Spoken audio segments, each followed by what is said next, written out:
Welcome back to Wrap Shop Garage. Today we have the third installment of teaching my customer how to wrap. This is Francisco's truck, and we've had a part 1 and part 2. If you haven't seen those yet, please go check those out. I am training somebody how to wrap, the ins and outs, and he's getting it pretty good so far. We've only done the fender and the door on the other side, but today we're going to focus on the fender, the door on this side, and hopefully at least the roof, maybe some of the cab corner work. And I'm going to try and wrap this up in this third part, but I think there might come a fourth part when I'm wrapping some of the accessories like the grill, the bumpers, the door handles, the mirrors, stuff like that. But so wrapping at its core is not very difficult. It's pretty simple. You're putting a sticker onto an object. Learning the ins and outs, the intricacies of it, of how to get it to work and do what you need to do around corners so that it's going to stay around certain edges, that's where my knowledge comes into play. And teaching Cisco, I think he's understanding that pretty good, but he's only had one class in this. So today will be his second class, and I want to see how much of this he can do on his own, remembering from last time. And to be honest, it's been quite a while since we've worked on this. Life gets in the way. Both of us have families, kids, work, and we're finally getting back on this. It's a Saturday, so it's always a good day for me to be able to do stuff like this. So stay tuned, enjoy this part, and do me a favor. Please like, tag, share, subscribe to the channel if you're not subscribed. Really helps out greatly. And click the notification button so you can see when I release new videos. But thanks for being here.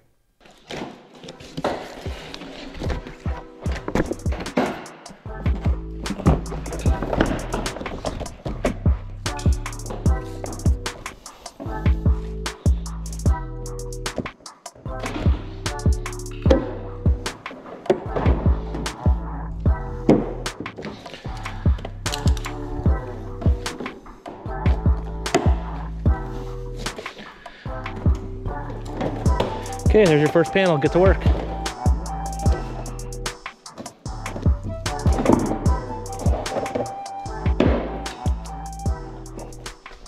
I'll do the top half first. So we'll do these 4 magnets here, and we'll go up with it. There's that. Grab your blade.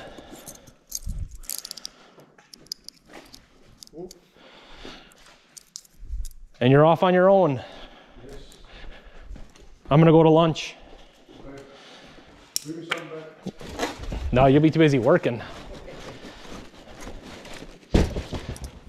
You getting tacos? Yeah, that's right. You said your wife's gonna make us some lunch one of these days. Does she know you volunteered her for that? Oh, yeah. All right, first I'm gonna get rid of this piece right here that we don't need. Remember, the less you have to work with, the better it is. Yeah. Down.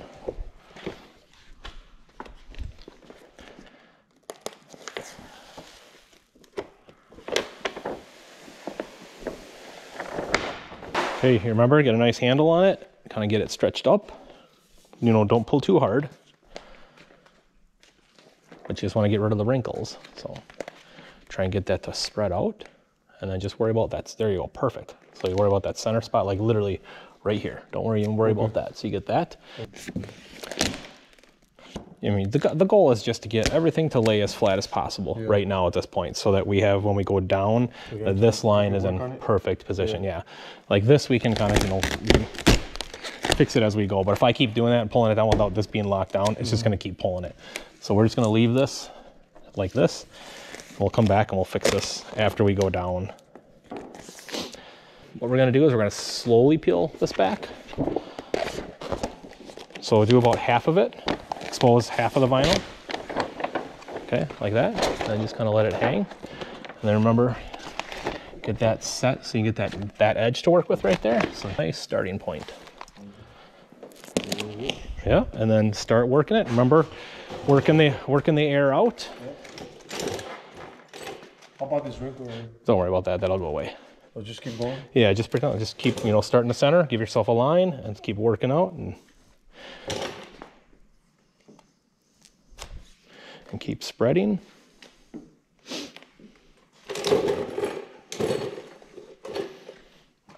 So I can see there's a lot of air left here. Yeah. So you got to put just a little bit more pressure. Remember, you're slicing into the, so there you go. So you keep your squeegee on an angle like that. Yep. And just keep pushing it out to the edge, like right here. Just get that so it's flat. So that's locked down. So you have this complete line right here that is down. Now you can keep working from the center out. Yep. So you see there's still quite a bit of air in there. So make sure that, see that? Yeah, see? So you gotta give it a little bit more pressure. Okay. I just didn't know how to push it. Yep.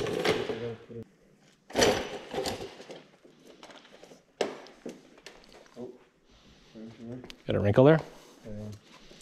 Okay, that one's kind of deep, so what we're gonna do, we're gonna do that. We're gonna do a little bit of heat.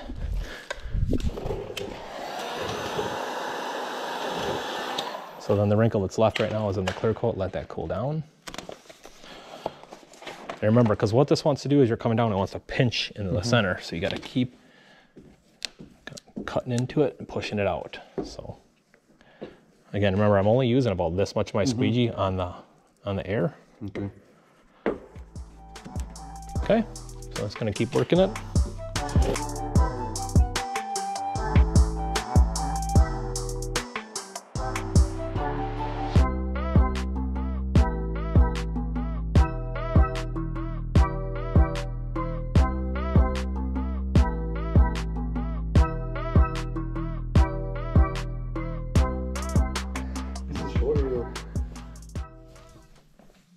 It did twist, look at that. All right, so what we do here is we're gonna stretch it. Otherwise we gotta do a new piece. So we're gonna heat a good chunk of it so we don't see stretch lines. Like we only need to get probably a 1/4 inch out of it.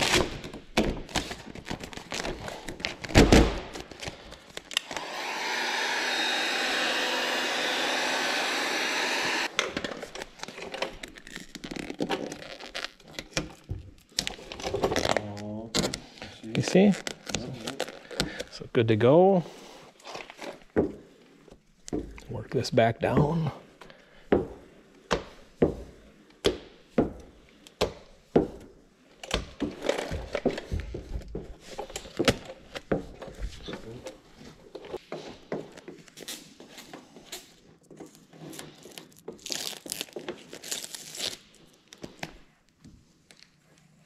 This is a nice color. Yeah, okay. Like it? Maybe I'll wrap some of my stuff in this color. Yeah, right. Just right. Look right now, the sun is hitting it. Heat it on that edge. Okay. And then what you can start doing is taking it over the edge like this. So both ways. I'm gonna bring this down and in.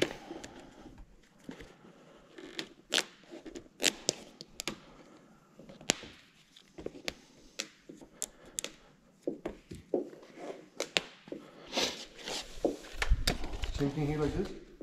Yep, get it in there, and you might be able to use your finger a little bit for this. Better, yeah, so here, let's give it a little bit of heat. Not much.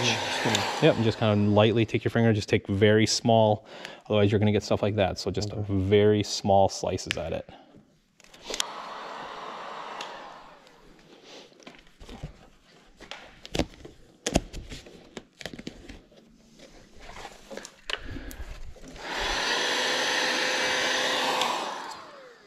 I'm gonna go grab our heat gun table. I'm sick of bending over for it. What is that? This is gonna be inside the where the mirror's gonna go. So. Yeah, but you still don't want those in there. So we're gonna pull it back a little bit. Yep, heat those out of it. So I'm gonna kind of hold it out.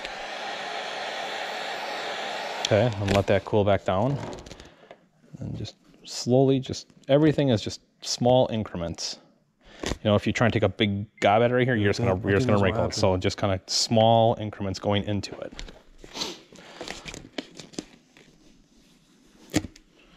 So when you get greedy, that's when you have problems. So you gotta do a little bit of trimming down there, and we can put that molding, and heat that, and then put that molding back on.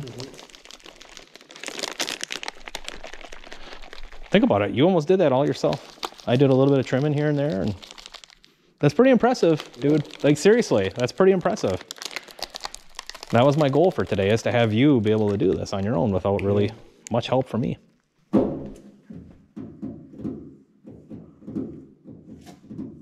So what are you planning to do then with that jack? Work on all my crap. Oil changes. Okay. Pull a Porsche motor. Yeah. You are? Yeah, I got to get that redone next winter. What happened?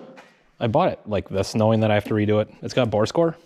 Oh. So the cylinder walls are scored, so it smokes a little bit. But that's why one of the reasons I bought it, so I can put a bigger motor into it. Oh. Be careful when you're pulling that back. Like, leave as much vinyl on there as you can. It gets hidden by the trim piece anyways. Just super here? Yeah, just like that stuff. And How much is it? you know, you can leave. How much is the engine of that going to cost? You don't want to know. How much? More than 20? 20. What kind of, like, what engine? Like? So it's got a 3.8 flat 6 in it, and when it's redone, depending on, there's 2 places that do it and put new cylinders in it. Okay. One place in Chicago makes it a 4 liter, and the place in Texas makes it a 4.1 liter. Okay. So what do you want? It doesn't really matter. I'm going to see who gives me the best price and time frame. Like, I'm going to, like, this summer, I'll have to get on their list for next winter for the build. Yeah. So, but yeah, I mean, I bought this car knowing that it had this, so it wasn't a surprise. So I didn't pay. So you want to fix it? Yes. Well, You want to buy it, or you want to add some problems? I could have. I knew what you put yourself into. I could have bought a car that was 5 years newer for what I'm going to have into it after the purchase price and putting the motor into it. But I really like these first generation 997s. So from 05 to 2008, because you can do a lot more with the motor.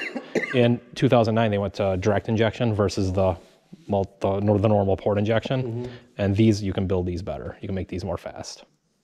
So that's why I bought it. Noise in it? It's fast. Oh yeah. But you want more fast. I want more power out of it. So I want over 400 horse out of it. Yeah. Which is what I'll. Your fastest one? Yeah, right. No. That would be the fastest one when that's back together. This one? My Camaro, yeah. What you got in here? It's a 74 Z28. You got an engine in it? Yeah, oh yeah, it's a 355. Putting out probably 450, 500 horse. This is a Camaro, right? Yep. I've had that since I was 17 years old. Dude, look at that seats are so small in the back. This car was really nice. I never should have tore it down.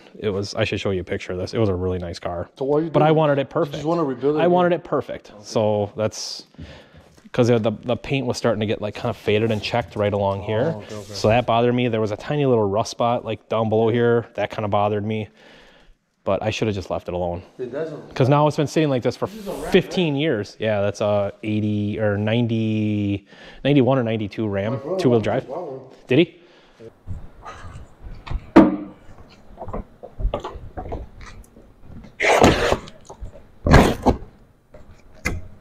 All right, Francisco just did this door, and now Francisco's going to do this fender. And he's done screwing around with his camera. So do you remember the procedure, what we did here?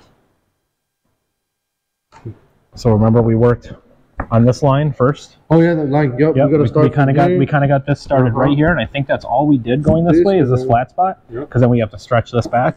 So we'll get this locked down, and then we'll come forward, and we'll heat this, and we'll get this pulled and locked down. Okay? Because we got to get this line, right? Yep, we just got to get this right here, like literally just this area right here.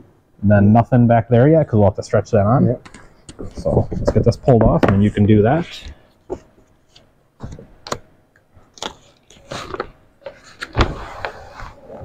You gonna pull that? Okay, so we're gonna try and get that as glassed out as possible. So get that nice high side right there. You don't need to go as close. You just get that right there. You can get that all the way down, right there. Yep. That's really all we need for right now.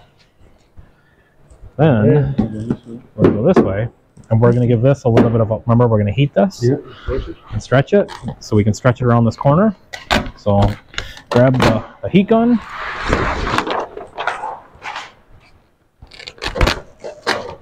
And then just heat this whole area. You want high or low? Click it down. There you go. Again, we just want to get that high side. So just right here where you see it's nice and blue, bring your squeegee straight back.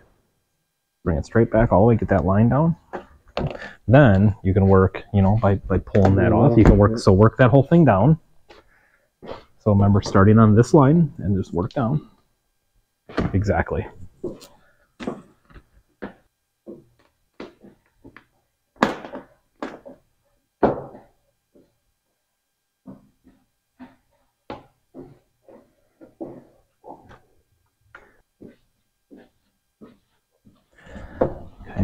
Let's get this pulled down. Okay, so let's heat this.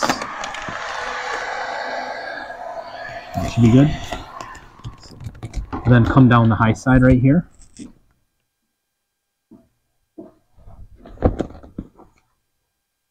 Okay, that's good.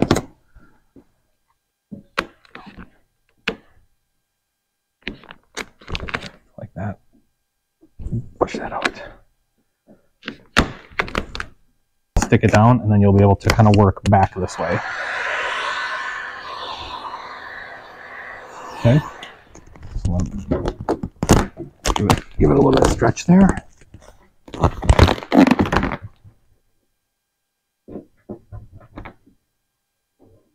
See how smooth it's getting now? Mm-hmm. So this, you can start right here. You can work that up, and then do the same thing here. Yep, just like that.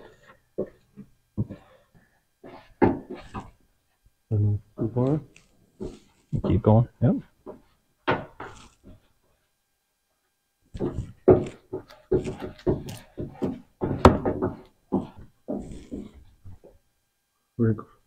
Okay. Okay, give it some heat.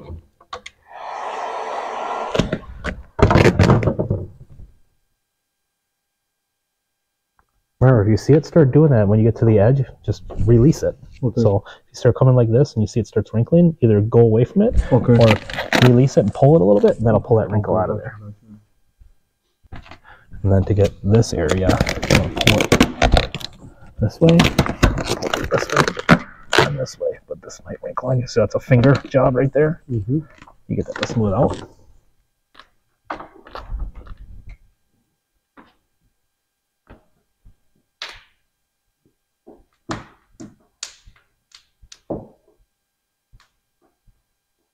Good job.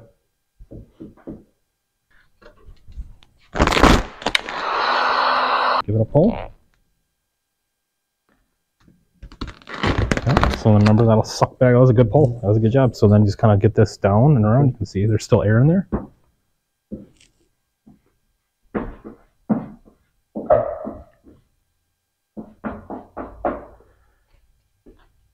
Much faster than the last time when we did it. Yeah, yeah. And look at you did that yourself, man. Not much. What? Really, not much. This was all you. This was my goal. Today, right? Yeah. To have you do majority of this without much assistance from me.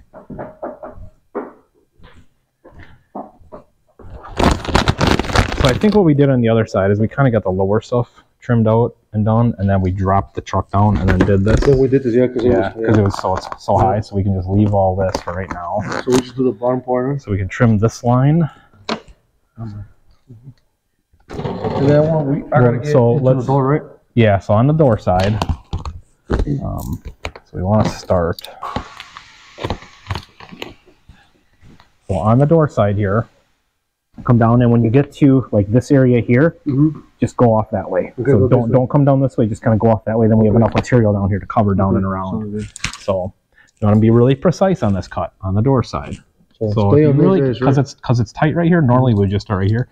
I would start like right here and come up, because you can see the different the differentiation in it. So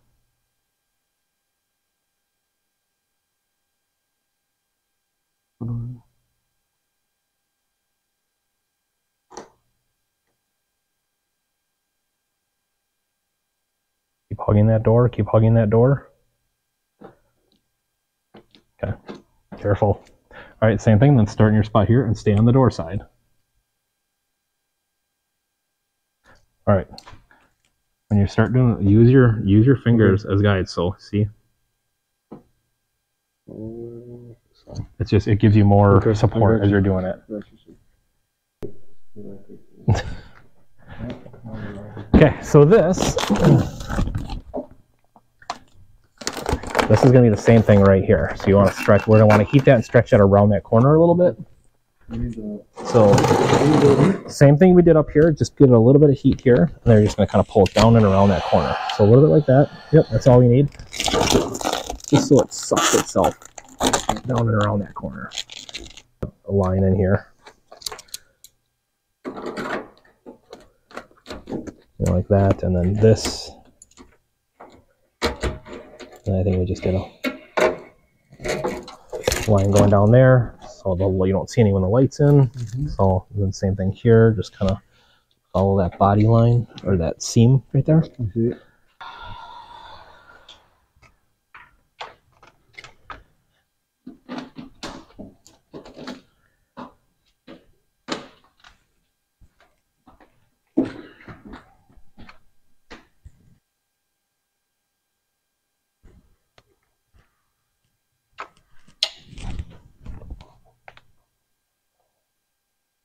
Everybody's watching.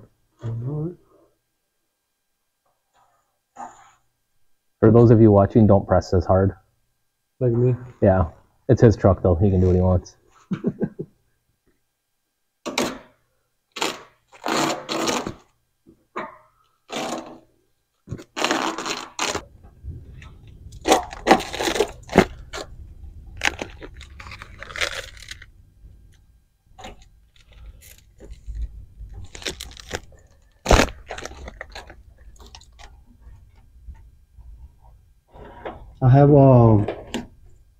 I gotta take it to the emission test too. Well, you gotta check engine light on, you ain't gonna pass. Yeah. I know it's a sensor, I gotta fix it. I know which one it is.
Should we wrap the bumper, or we should just leave it chrome with the door handles chrome, or we should just color match everything? But I'm sure everybody's gonna agree that they want to color match everything. But yeah, let's leave it up to the viewers. What do you guys want to see? Should he do chrome bumper? We'll still do some blue on the grill. Chrome bumper, chrome door handles, chrome mirrors. If you're going to do chrome bumpers, I think you should carry chrome through, or should we color match everything? So leave it up to you guys. What if it was your truck? What would you do? What was my truck? Because I mean, color matching it looks good. I do like some chrome. So if it was my truck, I would probably do this cap in blue. I would leave the center in chrome. I have a hard time with chrome handles. I don't think I could do chrome handles. So I would have to do those in blue. Yeah. And the mirrors in blue. Me too. That's what but a little bit of chrome there, especially if you're going to do kind of chrome wheels, helps carry it through, and then leave the back bumper chrome too. That is the only thing I would do if I was going to leave some chrome on it. But yeah, door handles and mirrors, I couldn't deal with that. Maybe like it would be like the grill. So the grill would have blue. The top part of this would be blue. We'd leave the center section chrome. You'll have your chrome wheels, and then the chrome on the rear bumper to kind of just, it carries that line all the way around the truck. Yeah. So yeah, guys, let us know. What do you guys think? Those are the 2 ways I would do it, or do everything in blue. Drop that in the comments for sure. But because if I do some wheels, I'm probably gonna do some chrome and little. If I don't like rims all black, to be honest. I'm not a big fan. Yeah, I'm not a fan of those either. Yeah, I don't like those. I don't care. I mean, I don't mind they have a little black in it, but it has to have. I feel like chrome always stands. But, chrome or silver? Yeah, silver or chrome, for sure. Right, Chris? Let us know in the comments. Well, it's starting to look. Starting to look like a wrapped truck. So we still have to do, after everything's done, we'll do a post heat on everything. So that means we heat the whole truck. But that is going to conclude today's video. Part 3 is done. It's in the books. We got what I wanted to accomplish today: the fender, the door, the roof, and Francisco did basically the door and the fender on his own. I helped with maybe 10% of it. The dude learned in 1 day how to wrap. It's not difficult with somebody teaching you. Yeah. Am I right? Yeah, you're right, Chris. So it's like I said earlier in the video, on the core of it, wrapping is pretty easy. It's just learning the little tricks around going corners, where to heat, where not to heat, where to pull. But that's it for today. So stay tuned. We will have to have a part 4, just doing some of the smaller details, the chrome, the bumpers, the grill, stuff like that. I'm sure you guys want to see that. If you want to see the bed sides getting done, let me know in the comments. And I think we're going to get back on this in 1 more week. So I'll be dropping this video prior to us doing the bed sides. So let me know in the comments if you want to see us doing the bed sides. Thanks for being here. We'll see you next time. Yep. See you, everybody.